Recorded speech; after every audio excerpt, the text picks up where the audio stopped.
Welcome to Real Talk Fantasy Baseball. I am Will Power, the host of this show. Along with me, as always, is Javi the Commish. Welcome, Javi. Haven't seen you in a little while. Glad you're back. Good. Feels good to be back, man. It's been a minute, but we here. We ready. We here, man. All right, today we are going over the second base preview right after this.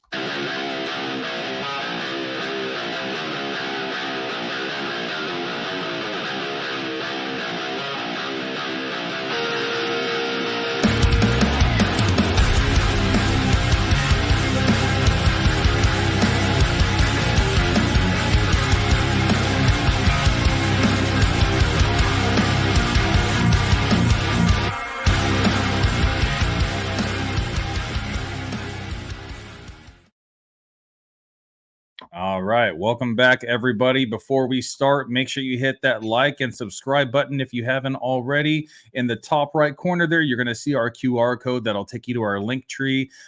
Please use your smartphones to use the camera and go to our link tree. You can follow us on Instagram, formerly Twitter, new X, TikTok, and Facebook, here on YouTube, or if you're listening on Spotify, the video is actually available on Spotify as well. So you can click that QR code in the corner. That would help us out a lot. All right, let's get right into it. Second base preview, and dude, we wouldn't even be talking about this guy, a few years ago. He actually came up as a second baseman, but the Red Sox didn't have room at second base because Dustin Pedroia had that spot filled up. He was their primary right fielder for a while until he got traded to the Dodgers back in 2020. And that's Mookie Betts, the starting second baseman for the Los Angeles Dodgers, who, in my opinion, is the best team in baseball right now. It's probably going to win the World Series, especially after their most recent move, getting Teoscar Hernandez to man up in left field, along with spending $1 billion on starting pitching and Shohei Ohtani. Crazy year we're living in, man. It is a good year to be a Dodgers fan. It's a little scary, man, because we were texting about this earlier, and I was like, man, this just seems like way too good to be true. Teoscar Hernandez is one of those dudes that he's got a big bat. He's proven himself already, and now we have him, and it's like, holy shit, man! Like you were telling me, like, dude, stop spending, man. Stop getting guys, man. I think we're good now. I think we're But good now. The knowing the Dodgers still Dodgers, don't have bro. the Dodgers don't have that closer yet, but there's also a Yeah, lot of see, teams out there that don't have that closer. So yeah, see, and I figured that would be like their next, the next part of their process to build a World Series championship team. So yeah. There's a lot hopefully of it's somebody. guys there's a lot of guys on the Dodgers that could potentially be the closer, but I don't know. There's Josh Hader out there in free agency. I've been hearing some chatter on Twitter and the kind of like the baseball world about Kenley Jansen possibly making a return to the Dodgers. I don't Dude, know I how. I always thought that Gattuso would have made a good closer. I Yeah, mean, I don't know what happened there, but he allows too much contact. He does throw that really hard sinker, but a lot of contact. And when you have a closer, you need that like lights out closer that's gonna strike out the side, or at least two out of the three. You don't want to yeah, put the ball in play because that's when mistakes happen. And the Dodgers yeah, do have I hear you. infield, but like things happen all the time. So you want Yeah, that guy that's going to strike out more often than not. Josh Hader is that guy. Josh Hader, right. high strikeouts. I think he's like above the 14 K percentage, and Paper, and I think that's the guy that you really got to go for. But if you miss out on him, there's other teams that are not going to be in the running for the playoffs that could always make a splash before the trade deadline in August. So yeah, I don't know. We'll see. The yeah. I Orioles ended agree. up signing Craig Kimbrell. The Phillies lost out on him. I know a lot of Phillies fans are talking about they're glad that he's gone. But like who's going to be closing Yo, for the it's crazy because closers, not all teams have a one a one legitimate closer guy that is always going to close it out for them. Like a lot of teams are rotating like and some other guys, I guess. So like the days of like when Kenley would always close it out in the ninth. Now you got like Evan Committees. Phillips, and then Buterol or whatever, Yeah. and yeah, it's like committees. That's the word I was looking for. Thank you. So it's kind of interesting. It's kind of interesting to see what direction other teams are going to go with. Well, I You feel like know, teams are getting smart now. Managers are getting smart now because it's not always about the ninth inning. Sometimes you're lining up to face a 6, 7, and an 8 guy in the ninth inning when you don't need your strongest pitcher in the ninth. You needed him in the eighth when you're coming up against a 2, 3, and right, 4 guy, or the 4, 3, 4, right. 5 guy. That's when you need your strongest pitcher. So it's more about the what do they call it? The fireman? Is that what they call him? I don't remember, but it's basically the guy that they put into like a high leverage situation. If the eighth inning is when you have the best hitters in the Right. lineup. Yeah, I heard that concept before. Yeah. So I mean, baseball's changing, baseball's evolving, as we've seen with rule changes, and last season and this season, Yeah. more rule changes coming. So I don't know. But that's enough on that. This is the second base preview. So we're going to head back to Mookie Betts. Honestly, man, I mean, Mookie Betts does everything. He is a legit 5 category contributor. He is amazing in categories, amazing in points. Like this guy should be drafted number 2 or 3 overall, whether it's in categories or points. I don't really know, like, I mean, we can go over the details, 15.4% K rate, which is freaking amazing. Anything under 20 is considered pretty good. A 15 is more elite. He's actually at a 13 for his career. So that's actually a little bit higher than usual. So his K rate's not going to be too high, too much higher than that. Hit the walk rate. He actually just had the highest percentage of walk rate in his entire career at 13.9. Now the league average is at 8.4. So looking at his walks, he had 96 walks to Damn. 107 strikeouts. That's elite. If That's whether he's in crazy. a points league or a categories league, That's like yeah. walks, man. That is the reason why he scored 126 runs last season. And with all those walks, he had 179 hits. A lot of those Yeah. walks. If it was in the zone, it probably could have turned into hits. He could have been a 200 hitter last season, but the walks plus hits, like this Yep. guy is amazing. His on base percentage is just out of control. 408 for last season to go along with that 307 batting average. 39 home runs, career high for Mookie Betts.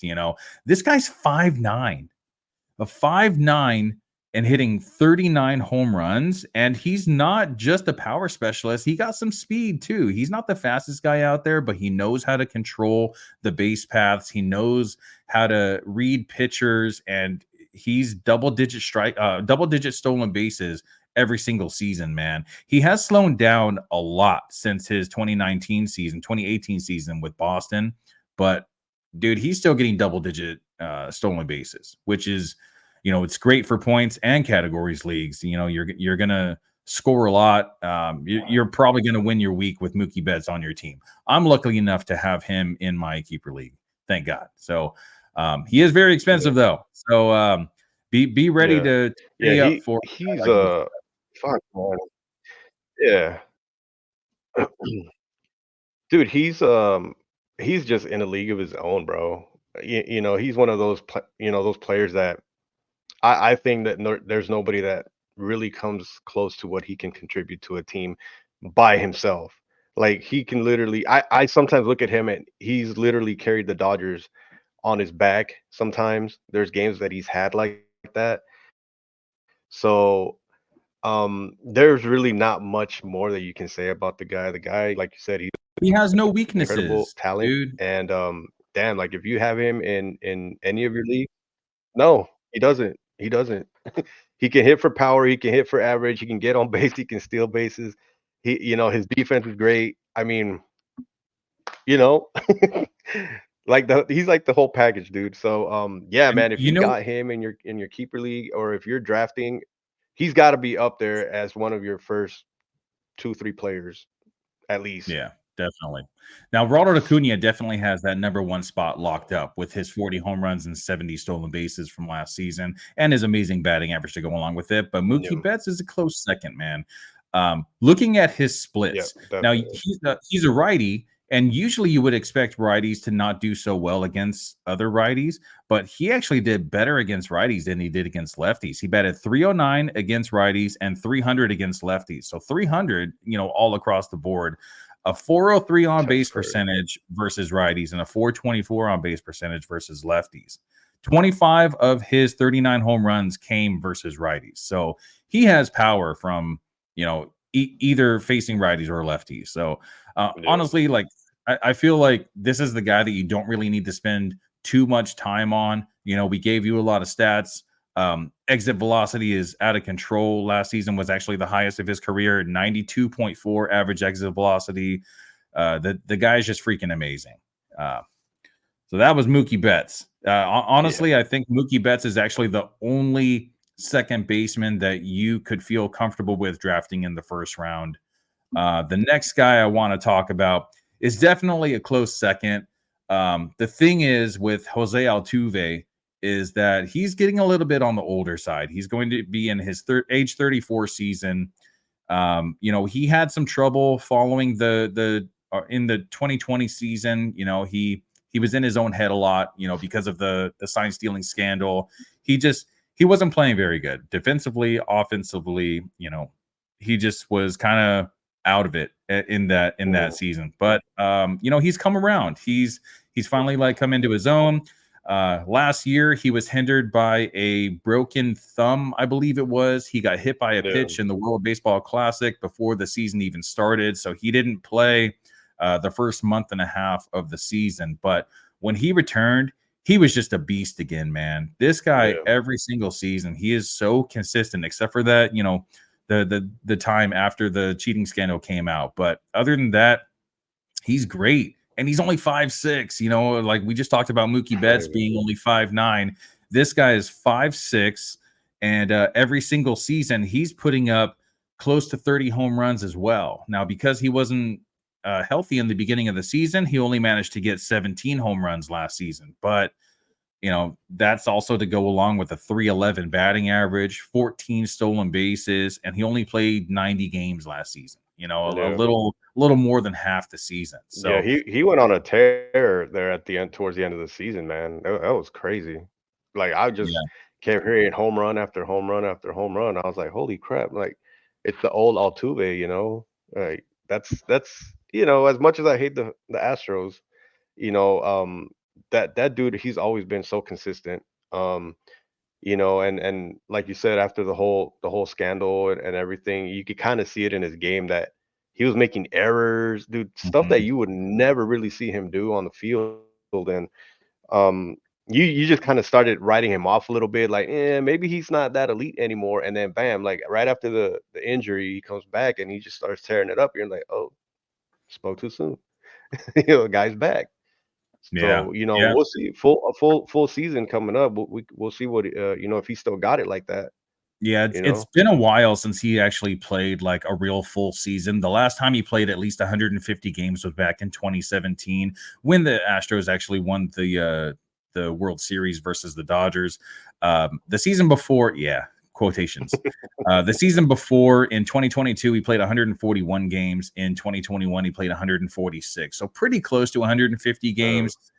But you can always expect at least one IL stint from Jose Altuve, going into his Definitely. age 34 season. But, one thing that I'm a firm believer of is these little guys, because they don't really have a lot of weight on their body, they're able to kind of like sustain and be a little bit more durable than these bigger guys. Like, Yeah, guys like Giancarlo Stanton and Aaron Judge that are Aaron 6'7", Judge. 6'8". These guys Yeah, get hurt all the time because they're carrying around about 280 pounds of muscle around versus guys like Mookie Betts and Jose Altuve who are more about like 150 to 160 pounds. no, So these guys, because they don't really have too much weight on them, they can kind of like they can handle a little bit more. Their bodies can handle a yeah, little bit I more. agree. So I That's would a good imagine that we take on would probably see about 150 games again from Jose Altuve. I know he's, like I said, he's going into his age 34 season, but a guy that is as consistent as Jose Altuve, I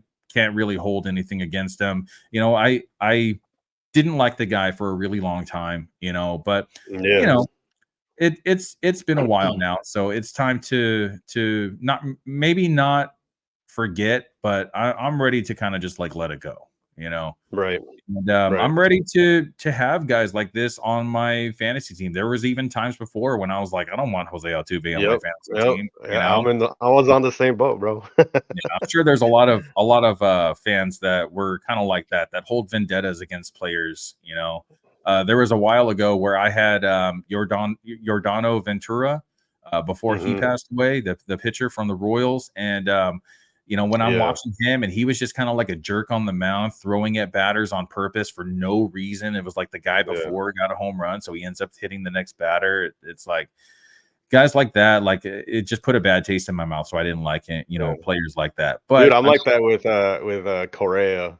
yeah, I can't get that over the Correa thing. Maybe in a couple of years, you know. I don't know. But Correa, he's one of those guys that's kind of like on the decline. Yeah, he's not that old. I think he's like going into his age 30 season, but he's been declining for the past couple seasons ever since he left the Astros. I feel like Minute Maid Park, it helps so many batters. I call it the Alex Bregman special because in left field, the wall it's pretty high, but if you hit the ball high enough, you can actually hit a pretty good amount of home runs. You just have to pull it, and put it up in Hmm. the air. It doesn't have to Right. travel that far. It can go 350 feet, and it's going to be a home run. Guys Hmm. like Alex Bregman, guys like Jose Altuve that hit from the right side of the plate, those are the guys that are going to be launching balls over the wall, as we saw with Jose Altuve. He batted 311, on base percentage 393. He OPS was at a 915. So great season from Jose Altuve, even though it was a little bit short.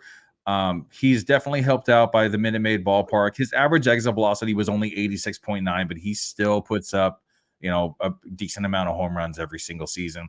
And hitting in the top of the Astros order, he's going to score at least 100 runs Yeah. in a healthy season. Last season, he had 76, and that was only in 90 games. The previous seasons, it was 103 and 117. The RBI totals are kind of what scare me a little bit. He had 51 last season, which is fine because it was only 90 games. But the season before, when he played 141 games, he only had 57. So Yeah. that's a little bit low, but you can't really expect too much from a leadoff hitter anyway. And I highly doubt that they have anyone that can kind of take over as that leadoff hitter in the Astros Mhm. lineup anyway. So you have anything else you want to say about Jose Altuve? No, second base is one of those positions where you don't have. I mean, you have a lot of guys that have multiple position eligibility, but as a true second baseman, there's not really that many that are out there that are great like that. So, even I would say maybe like in the second round, scoop him up if he's still there. Yeah. Yeah. Because Second he's round he's is definitely, good. yeah, yeah, he's definitely one of those guys that you don't really want to pass on.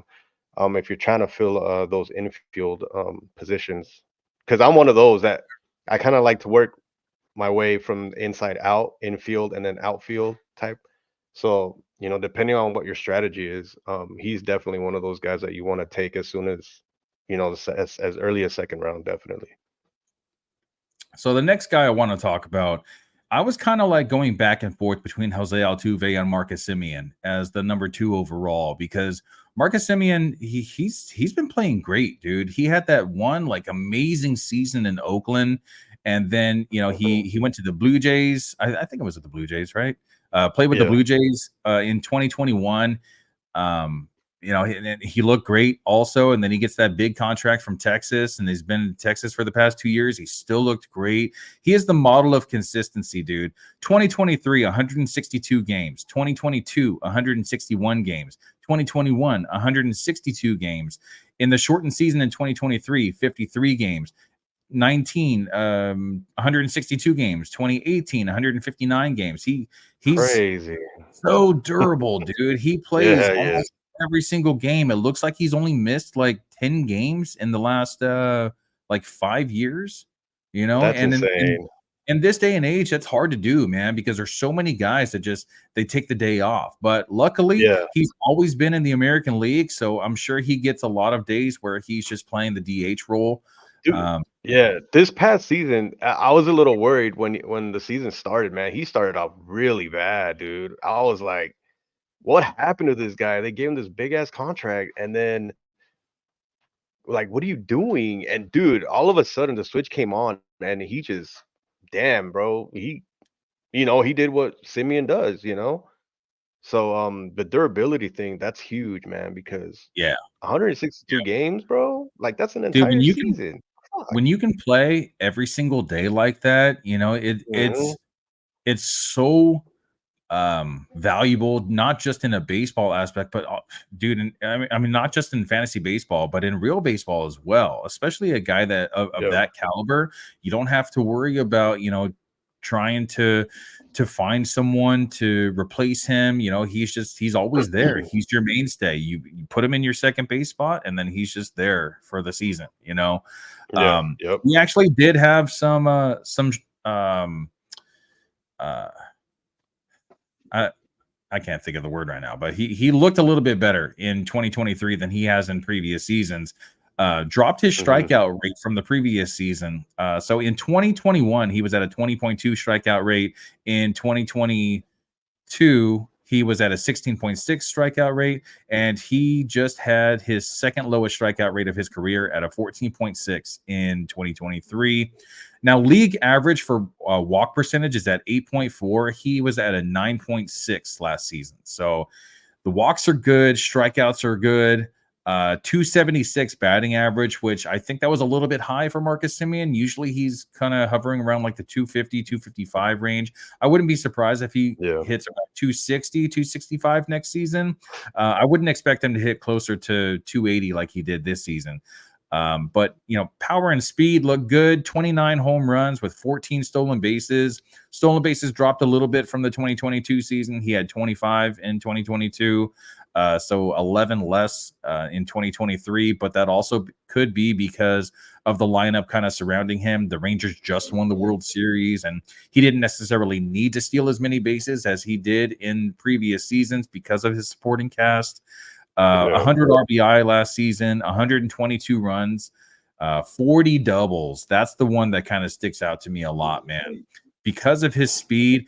And maybe this is the reason why he didn't really steal a lot of bases. Also, is because he was already on second base, and Yeah. that Yep. it's a lot easier to steal from first to second than it is from second to third. So his sprint Definitely. speed is pretty decent, but when you're hitting that many doubles and you have Corey Seager hitting behind you, it's like you don't really need to steal as many bases as you were previously. But dude, 122 runs scored, that's the outlier right there. Yeah. That was the second highest of his career. Really weird. He actually scored 123 runs in Oakland in 2019, but he also played 162 games that season. So Yeah. um, Marcus Semien, the left side or the right side, it doesn't really matter. He hit 283 versus lefties, 273 versus righties. If you can hit 273 as a righty against righties, like that's really good. You're good. you know, You're good. so yeah, You're you're good. good. You're good. He is a little bit older. He's going to be 33 this season, and as we talked about in for Jose Altuve and even Mookie Betts. Mookie Betts, I think, is going into his age 32 season soon. So a lot of these guys, a lot of these elite guys at the top of the second base position, they're getting a little bit older, but none of them seem to be really slowing down at all. So No. maybe an IL If stint once anything, in a while. it kind of looks like they're getting better. Yeah, You seriously. know, I wouldn't even imagine that that they'd give some of these guys a little bit of time, to kind of just um to give their bodies a rest. You know what I mean? Like avoid injuries and stuff like that. Yeah, I mean, the good thing is, well, not really for bets because the Dodgers have Otani now, but the Rangers and the Astros don't really have that like definitive DH. I mean, the Astros do have Yordan Alvarez, who doesn't really play the outfield too much, but he gets hurt a lot also. So a lot of times he's going to be on the IL for almost half the season. So they're definitely going to need a DH. I wouldn't be surprised if Jose Altuve kind of like um, takes a couple reps at DH throughout the Yeah, season, yeah, like, make to take the weight off his legs for a little bit, and yeah. Gotta just preserve focus. him a little bit, man. Man, I don't know why I didn't do this earlier, but so Mookie Betts, he is in a tier all on his own, in my opinion. Talking about him being like number 2 or 3 overall in fantasy drafts. If you're listening on Spotify, I actually have a graphic up right now showing that Mookie Betts is in a tier on his own. Tier number 2, we have Jose Altuve, Ozzy Albies, and Marcus Semien. So we already talked about Jose Altuve and Marcus Semien, but Ozzy Albies, he was a little banged up this season also. Yeah, But he's a switch hitter, hits from both sides of the plate. And his splits are actually a little bit deceiving and a little bit weird. He hit 391 versus lefties and 250 versus righties. So you would assume, like, why even be a switch hitter? Why don't you just hit from the right side all the time? If you do 391 versus lefties and versus righties, you're not really hitting them so good. But the thing is, even though he hit 391 versus lefties, he only hit 5 home runs versus lefties. But the 250 batting average versus righties, that came with the 28 home runs. So damn, that's crazy. power comes That from is the left weird. side. Power comes from the left side, but batting average comes from the right side. So you That's do kind of you, weird. Albies. You know what you're Yeah, doing. yeah, yeah. Double Holy digit shit. stolen bases every season when healthy. He's in a great lineup, man. He's gonna put up 200 runs plus RBI every single season. His K percentage is under 20% every year, which means his on base percentage it should be a little bit higher than it is, but his walk percentage that's I believe is his weakness. He relies so much on his high contact rate that a lot of times he'll be swinging out of the zone, and he doesn't really hit Right. the off speed pitches very well. So with those off speed pitches, he doesn't swing and miss a lot, but there is a lot Yeah. of soft contact there. He's putting the ball on the ground a lot. So with his speed, a lot of times, that's why his batting average is at 280 last season. He'll be able to leg out those singles, where the infield won't be able to get to the ball fast enough. Yeah. But his walk rate is the reason why he is behind guys like Marcus Semien and Jose Altuve, because his home runs look good. 33 last season Mhm. and 13 stolen bases, 96 runs and 109 RBI. Only 46 walks, and it looks like that's about the same for his entire career. 47 in 2021, 54 in 2019, 36 in 2018. So he's not a high on base percentage guy, but batting average is fine. He was a little bit higher than normal at 280, but he's probably closer to like a 265 type of hitter, but good Mhm. power and speed. I like Ozzy Albies in like the like middle of the third round, I'd say. Yeah, yeah. Yeah, Yeah, he's so dude, I've always liked Albies. The only thing that always gets me is like the little injuries he has here and there.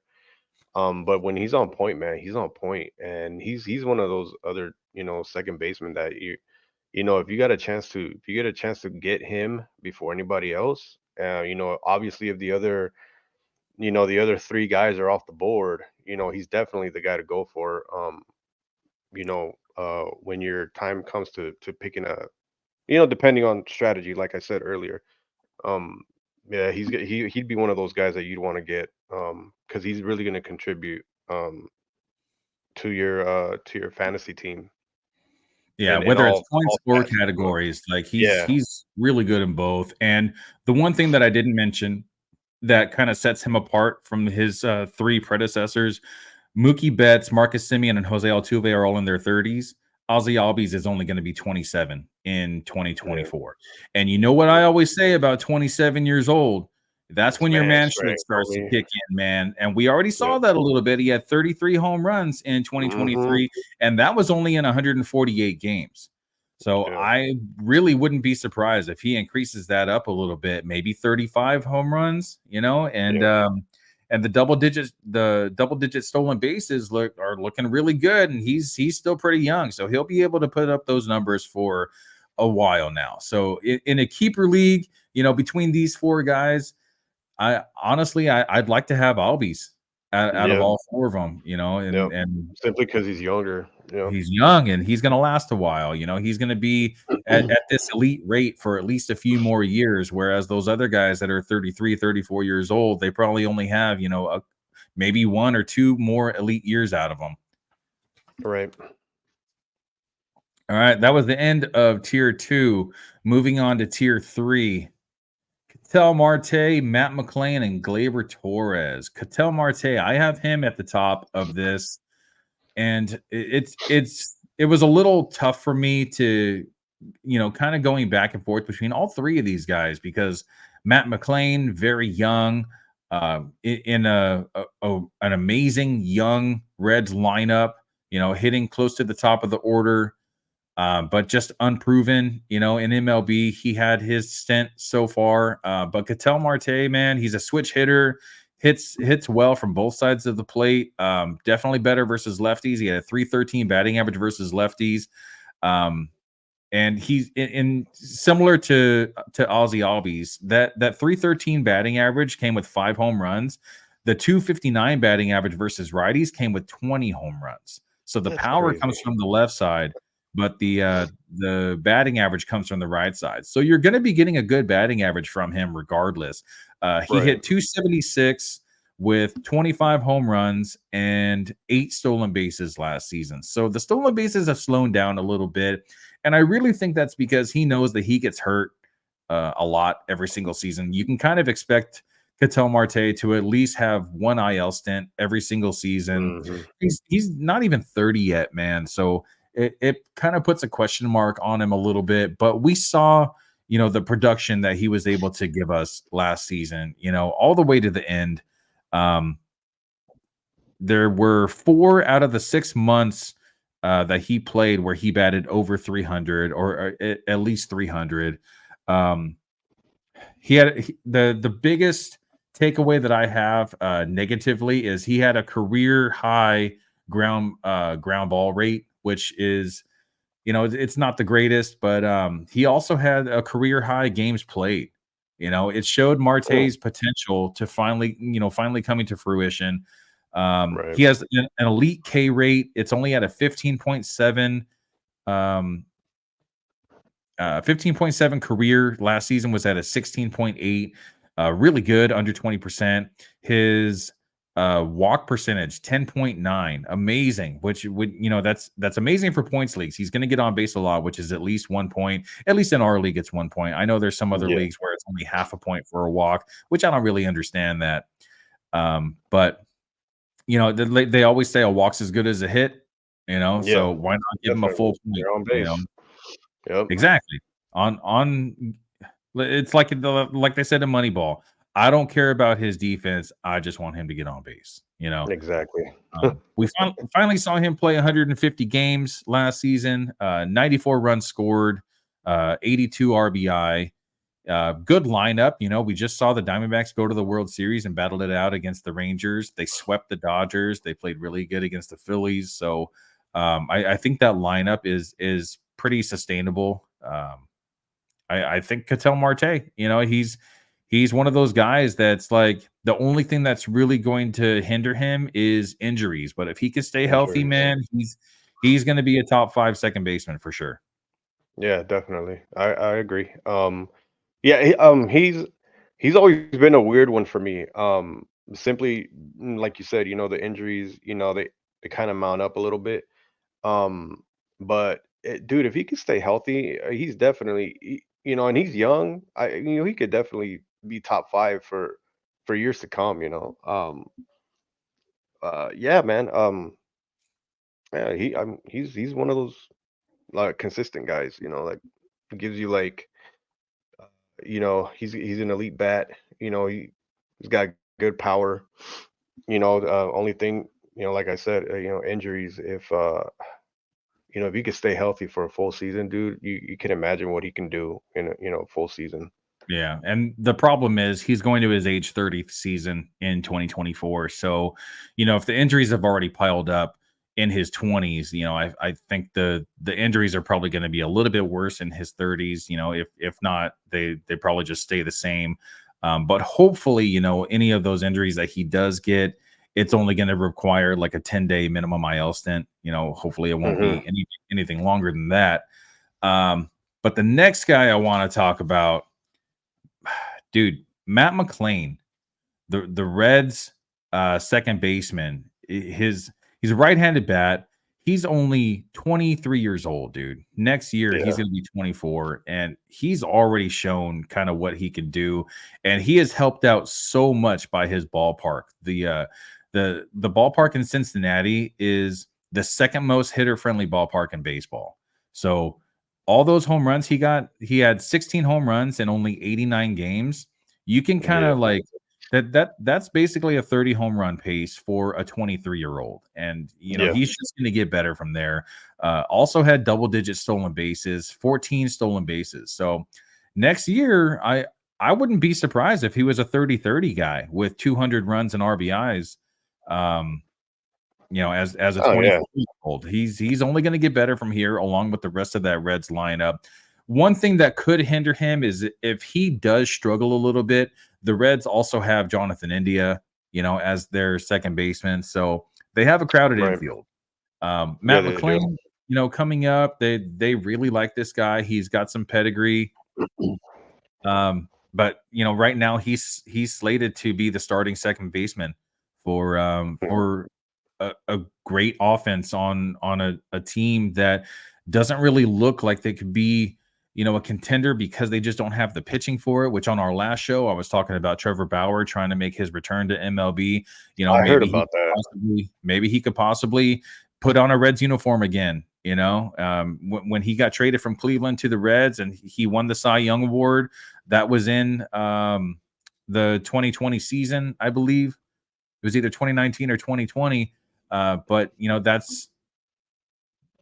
that was the year that he won the Cy Young, was with the Reds. So I'm sure the Right. Reds have a good relationship with him, and he was found not guilty. So why not let Cincinnati give him another try? He could definitely be the ace of the Reds staff. Oh yeah, definitely. Oh, and So then McLean, they just signed somebody else, right? the Reds. Yeah, didn't they sign what's his name? Frankie Montas. Oh, I Yeah. did see something about him. I thought, Yeah, yeah.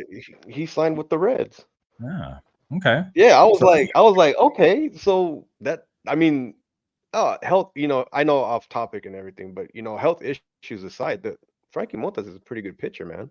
yeah, You yeah, we've know? seen what he can do. So so so that's for the Reds, them being a young team, and guys like McLean and Yeah, they're you not know, spending a lot of money on their bats, so why De La not go out Cruz and and all spend them. some money Oh on their man. pitching? Hell yeah. Hell yeah.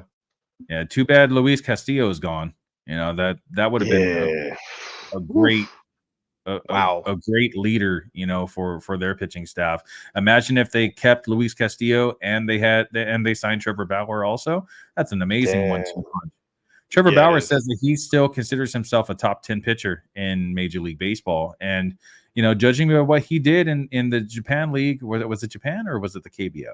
I don't remember. But, One of those. he was looking pretty good. So I wouldn't be surprised.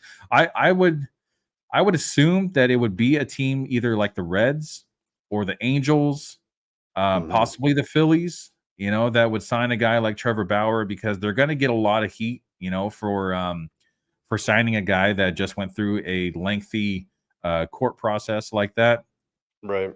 especially the reason why he had to go, but hey, if it wins the championship or at least gets you into the playoffs and, you're going to get some bad PR for a couple months, but in the end, it'll kind of be worth it. Right. Matt McLain is probably going to bat second or third in one of the weakest divisions for pitching. The Brewers don't have Brandon Woodruff this season. There's talk about Brandon Woodruff actually getting traded to a different team. So, other than him, there's not really a lot of really good starting pitching in the Central. I guess the Cubs have the best pitching staff in the Central. They have some they had some signings this offseason, I believe. I don't remember who just got signed by the Cubs, but I was looking at their pitching staff the other day, and I was like, oh damn, they actually do have a pretty good staff. And it looks like if Cody Bellinger ends up re-signing with the Cubs, I wouldn't doubt that that they might actually go on to win the division. Yeah, I think they just signed that other Japanese pitcher, Oh, if I'm that's not maybe mistaken. that's who it was. Yeah. Yeah, Oh, I believe he right. Imanaga, Yeah, yeah. something like that. And I think they got him. I think there were teams that were throwing money at him, and he went cheaper to sign with the Cubs. I got to read into that. Maybe we'll talk about that on our next show.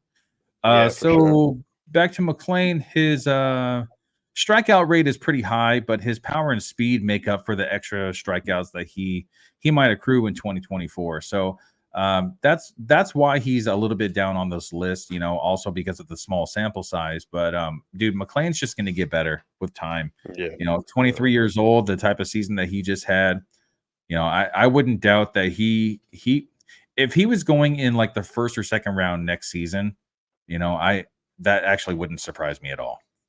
Uh, yeah. I was gonna say, but maybe by next year he'll probably be in that tier two yeah, category. yeah, Um, exactly. Just get that strikeout simply, rate down a little bit, man. The strikeout yeah, rate it's a little bit too high. Let me see. He's at a 28.5%.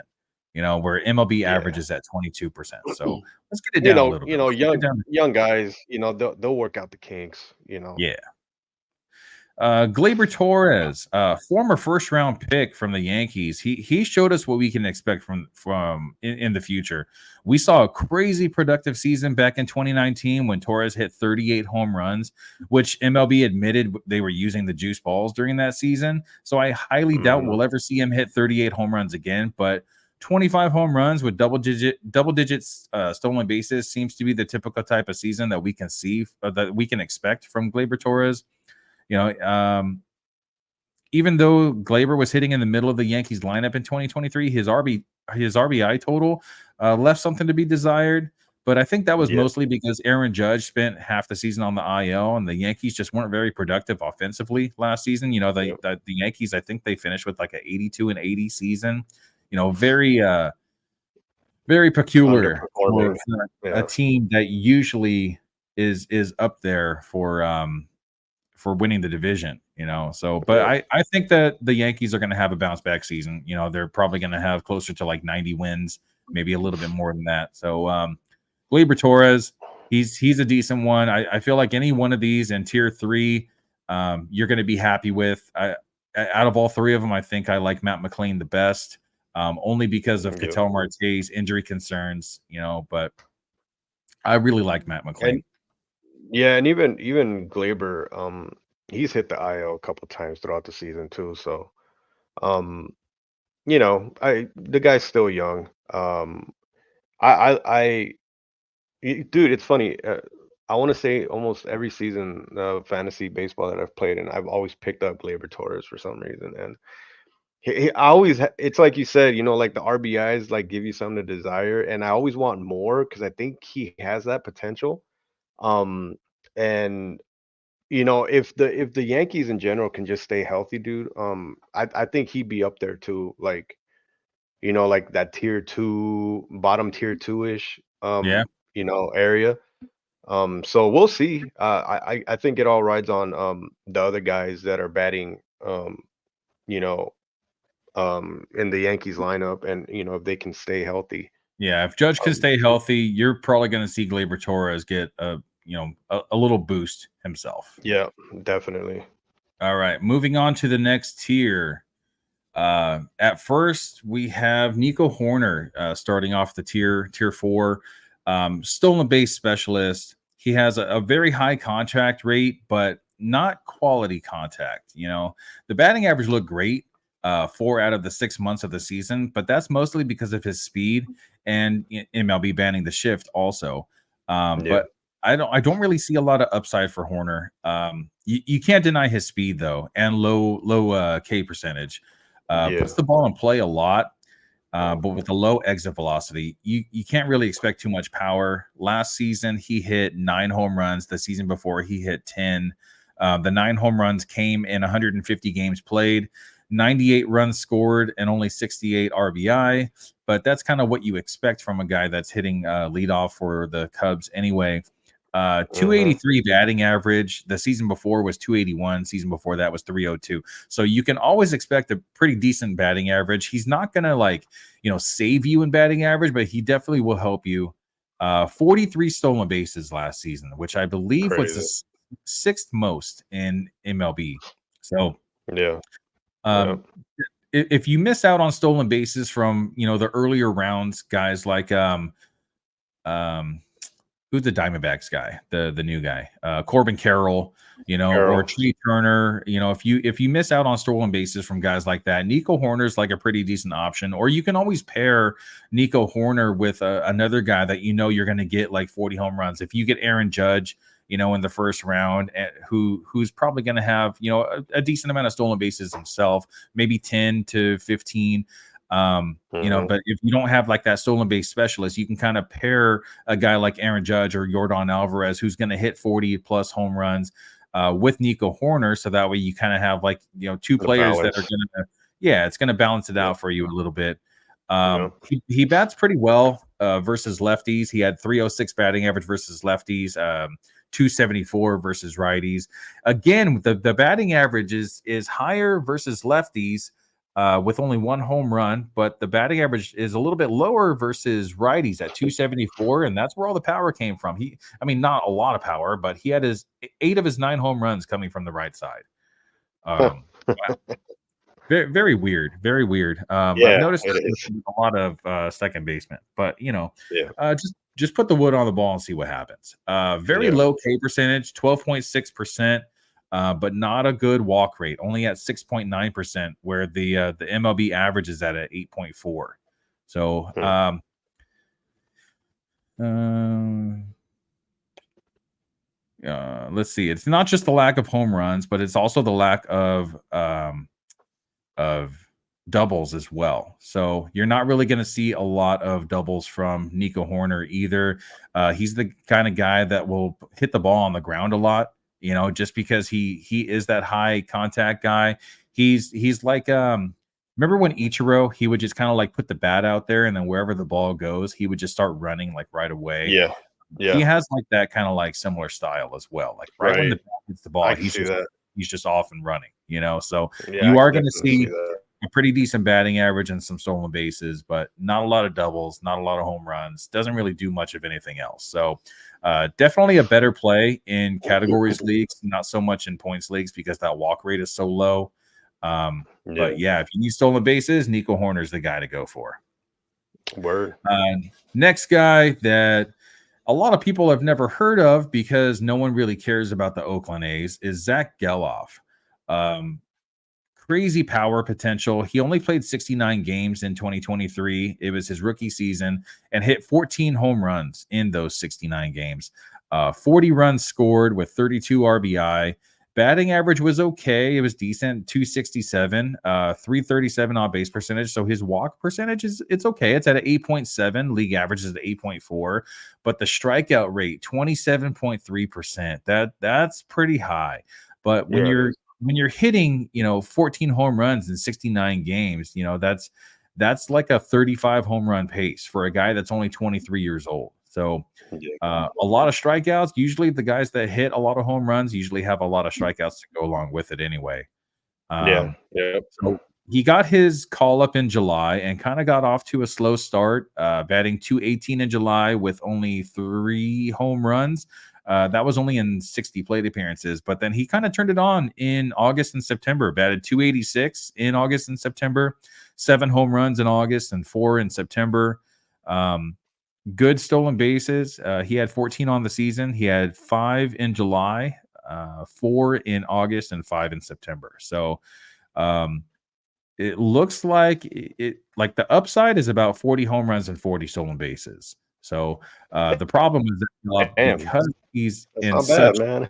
yeah, that's pretty good. But the problem is because he's in the A's lineup, he's not really going to score a Yeah, lot of runs and he's not going to get a lot of RBIs. So that is the biggest drawback from a guy like Zack Gelof. But yeah, Oakland this is going to be their last season in Oakland, so they're actually going to be moving to Las Vegas in 2025. And usually, when teams move over to a different city, it's when they start to revamp, and maybe they're going to start building around a guy like Zack Gelof, and they're going to give him a better supporting cast. Who knows? yeah. Maybe they'll start spending money. You know, the movie Moneyball that's about the A's. They Dude, were all they feel like a they feel like an expansion team sometimes, bro.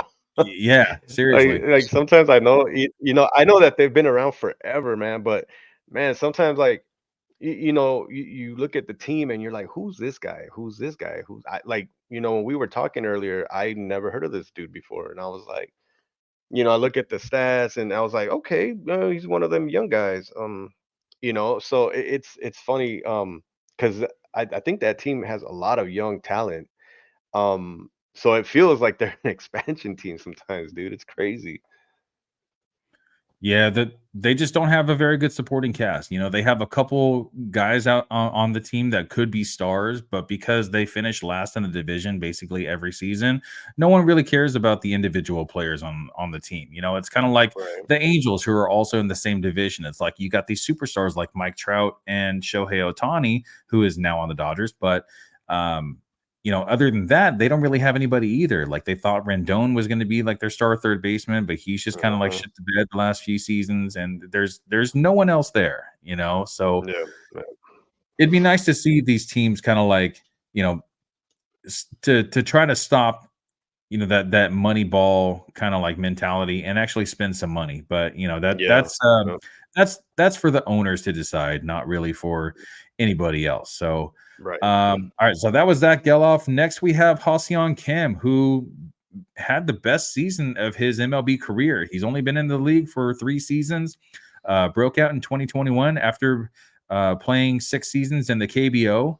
Last season, he had 17 home runs with 38 stolen bases to go along with his 260 batting average. A 351 on base percentage to go along with that. Had a 12% walk rate.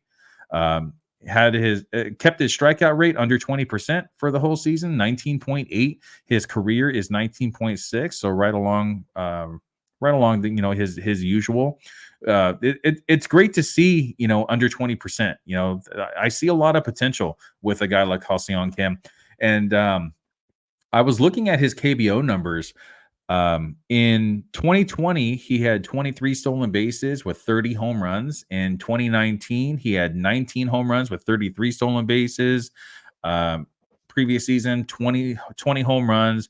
Previous season, 23 home runs. Previous season, 20 home runs. So you can pencil him in for close to 20 home runs. He had 17 last season in 152 games, but he just hit his age 27 season, man strength years. So I feel like the Mhm. 17 home runs compared to his 11 the season before, he's kind of coming into his own. And it sucks that he plays in one of the worst ballparks for home runs.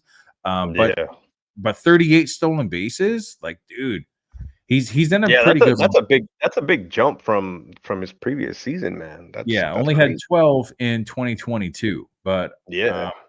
I mean, maybe they just didn't let him run before that. But in the KBO, he was putting up double-digit stolen bases every single season. And close to 20 or more home runs every single season. So, Yeah. age 27 season coming up, or age 28 season coming up, I feel like we can see a lot more of the Yeah. stuff like that from They Halcyon Kim. they need some excitement on that ball club, man. So, Dude, and he's fun to watch, man. something as simple as stealing a base, bro, that that that can pump your team up, man. It's that Yeah. simple, man. Yeah, he's really A lot fun of to these. watch too. Like when he Yeah. hits a double, he'll stand up and he'll start doing like his little dance, in the dugout. They'll Yeah.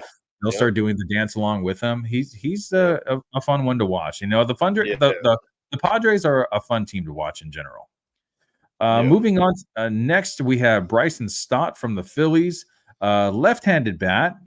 Most of the guys that we've been talking about were either switch hitters or right-handed hitters. That we finally have our first left-handed bat out of a second base position. Last year, he batted 280 with not a lot of home runs, only 15 home runs, but he did have a lot of doubles, which are very valuable in points leagues. 32 doubles and 31 stolen bases. So the stolen bases kind of came out of nowhere because the previous season he only had 12. But last Yeah. season he did play almost 30 more games than he did the previous season. So played 151 games in 2023. 280 batting average with a 329 on base percentage, a 748 OPS. So it'd be nice to see him get that slugging percentage up a little bit, maybe get that walk percentage up a little bit. It was only at a 6.1 last season, but the K rate looks great. 15.6% K rate for Bryson Stott. He's a stolen base standout. Not really great at anything else, but good at everything except maybe RBI. Because he hits so low in the Phillies lineup, that kind of sucks for him because he has guys like the best parts of the lineup hitting in front of him. Yeah. So because he hits lower in the order, you're not really going to see a lot of run total or RBI total for him. Last season was 78 runs and 62 RBI. But every season is different. So the Phillies actually do have that lineup that could potentially be one of the best in baseball. So I wouldn't be surprised if he got those numbers up, maybe like 85 runs and 70 RBI. That'd be a decent total for someone that you can get in the like the mid rounds. Yeah. Yeah. It's not bad. Another thing too is Schwarber. He bats leadoff for the Phillies lineup the last couple seasons, but he batted 199 last season. I know his on base percentage is pretty high. He walks a lot, but man, it's very unorthodox to see a guy that only hits 199 hitting in the leadoff position. So I wouldn't Yeah. be That might surprised change.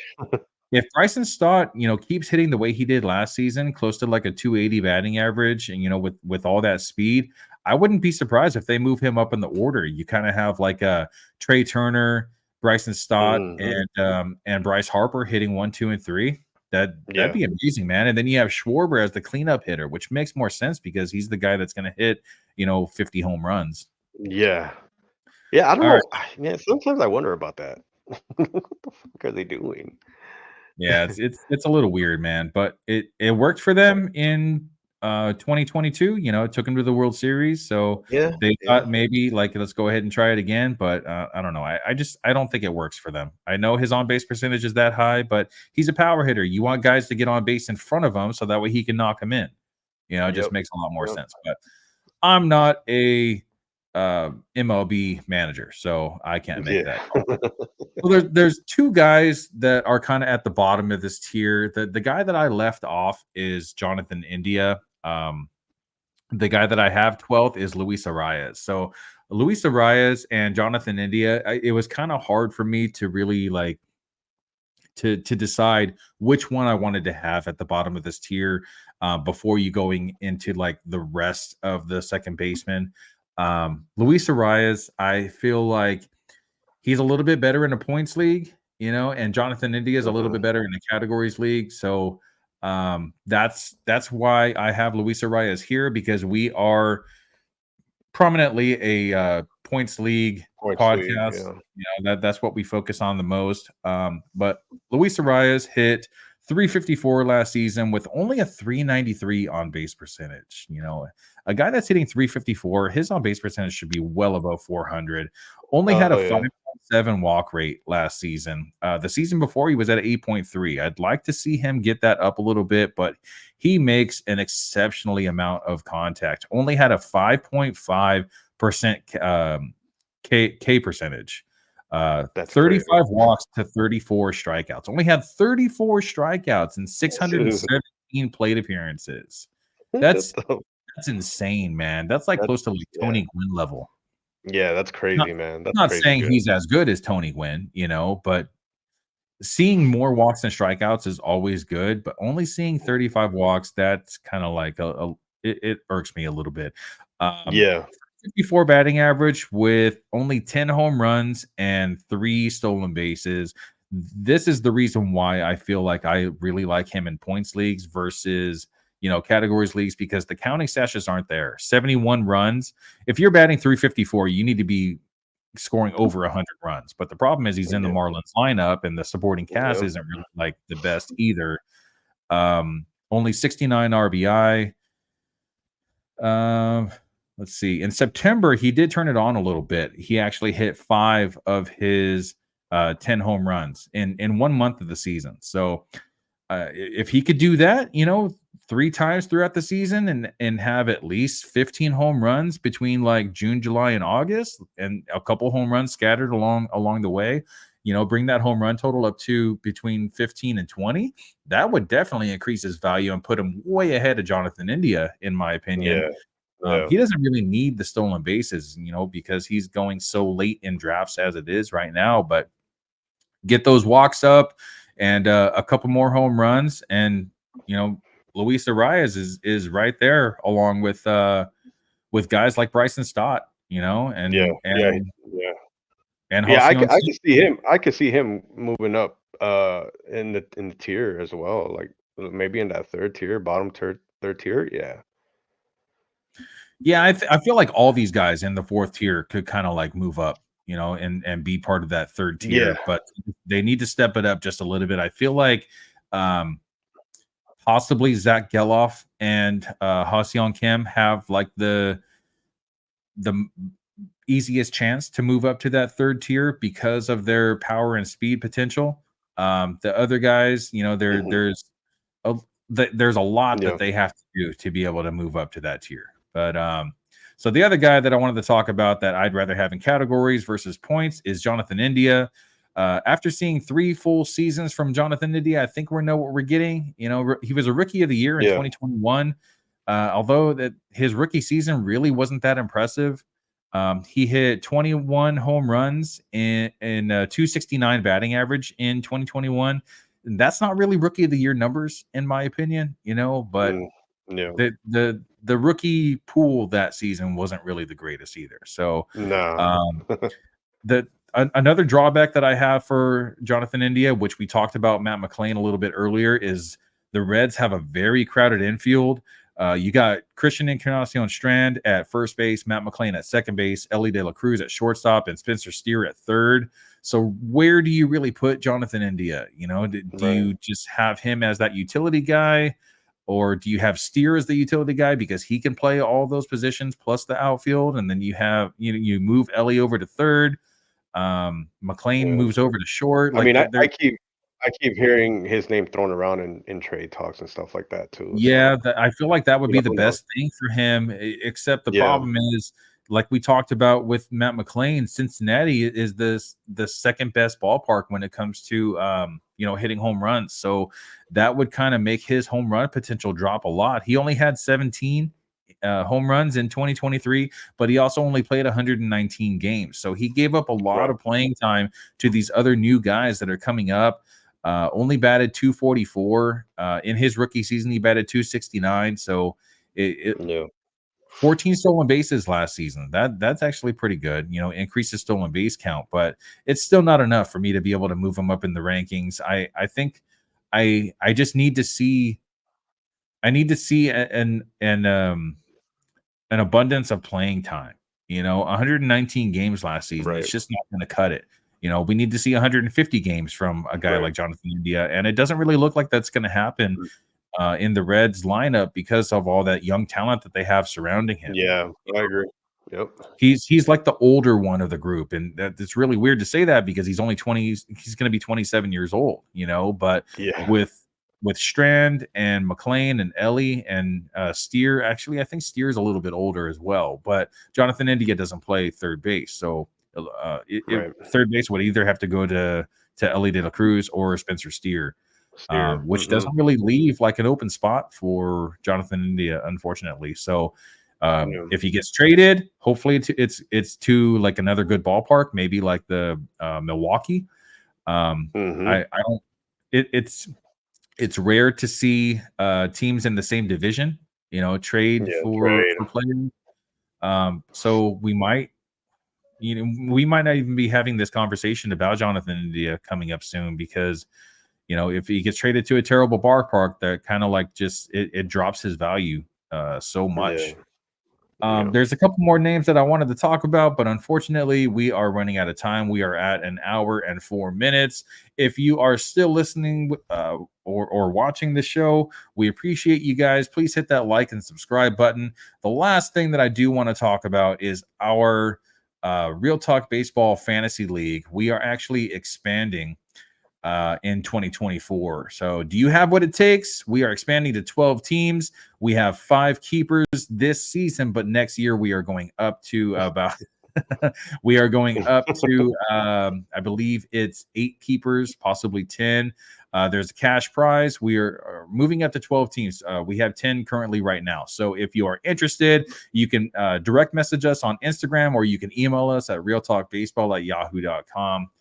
All right. Any other second baseman or any other thoughts that you wanted to put out there, Hobby? Nah, man, I'm just excited to get the fantasy baseball season going, bro. You know. Yeah, I'm gonna be posting something about our expansion on Instagram soon. So yeah, make sure you message us. We're probably gonna have a raffle to see who is actually able to get into our league. Well, that was our second base preview. We appreciate you guys for joining the show, listening or watching, or however you enjoy the show today. One more time, please like and subscribe our video, our podcast. We appreciate you guys. Thank you for joining us for our second base preview. We'll be back next week with our third base preview. And for Javi, I am Will Power, fantasy baseball analyst for Real Talk Baseball. And thank you guys for joining us. See you guys next week. Later.